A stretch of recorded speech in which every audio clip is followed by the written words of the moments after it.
want to share with you a story that happened to me that frustrates me because it makes me feel like my sensitivities are just constantly a thorn in my ass. But I do feel it's important to share because I know a lot of you can relate. So this is going to be a story of how I unknowingly created a loop in my energy. So I was on Instagram and I was getting caught up looking at this woman who was channeling this great council of light. And it honestly looked like she was having a public seizure. Just how much the vibration moving through her was involuntarily moving her body. And I got really embarrassed.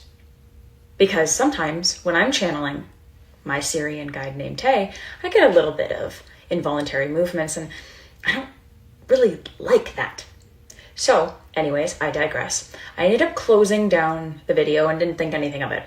Then yesterday I went to go channel said Syrian guide that I work with. And as I was beginning to raise my vibration, open up my energy to invoke his presence, she popped up in my mind's eye. So naturally, my first response is like, whoa, okay, revoke. I don't know why you're here. Leave. The energy left. I went back into meditation, began to reinvoke, and she came forward again. Just an image of her and the way that she was channeling. And as I sat back with this information, I was like, what is this actually about? And I realized that I kept a tab open in my energy.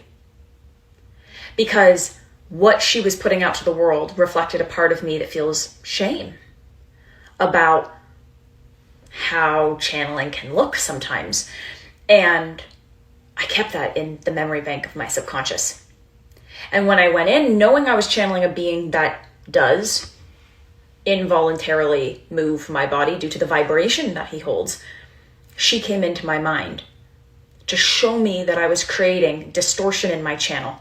And I needed to look at that part of myself that felt shame, of course, but also that I needed to address how easy it is to keep loops open that I'm not even conscious of on a day-to-day basis. And this is the rub with being highly sensitive.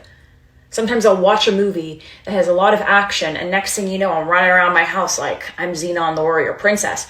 Sometimes I'll watch a movie that's super sad, but they have passionate sex, and then I'll go ahead and look at my partner and be like, why don't you do that? You know, these are very subtle cues that we're keeping loops open, and sometimes it can kind of feel like a curse. But I want to remind you that you are an extraordinary being of light, that your sensitivities are in fact a gift. And these are just opportunities for you to go, hey, how do I maintain my channel better? And how do I close it down better?